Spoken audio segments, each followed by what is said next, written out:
ស្នេហ៍ខ្លាំងណាស់ខ្មាស់មងឬស្អីបងរត់មកថៃ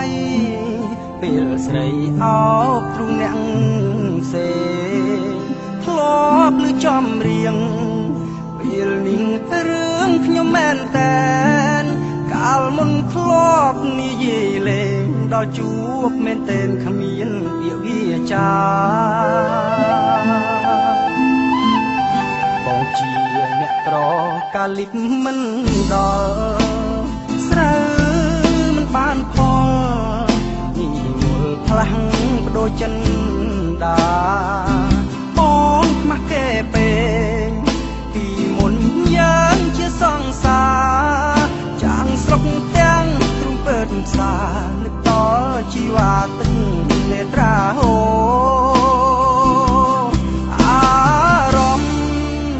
ចាប់ផ្ដើមស្អប់ស្នេហ៍ដំបូងយល់គ្នាពីតោងបេះដូងលែងមានចំហស្រឡាញ់គេខ្លាំងទាំងទួលណែនតាមក៏ស្អប់រូបស្រីល្អភ្លេចក្របានមានតិចតួចក្បត់លើស្នេហ៍ដំបងដូចវឡានតោងទៀនជុំអត់លាក់គុំនួចសងខំថាខ្លួនអាចបំផ្លិចអូនទៅរួចសូមសុខនឹងគេរហូតកុំលាក់កុំលួចស្នេហ៍មួយនឹងមួយ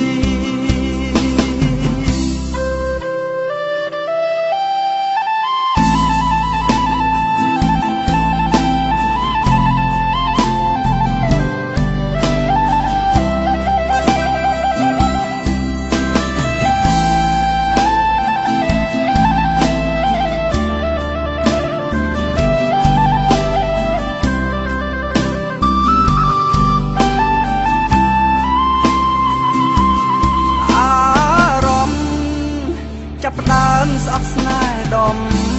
បូងយល់គ្នាពីតោងបេះដូងលែងមានចំហស្រឡាញ់គេខ្លាំងទាំងទួលណែនតាមក៏ស្អប់រូបស្រីល្អភ្លេចក្របានមានតិចតួចក្បត់លើស្នេហ៍ដំបងដូចវឡាងតោងទៀនជុំអត់លាក់គុំនួចសងខំថាខ្លួនអាចបំផ្លិចអូនទៅរួចសូមសុខនឹងគេរហូតកុំលាក់កុំលួចស្នេហ៍មួយនឹង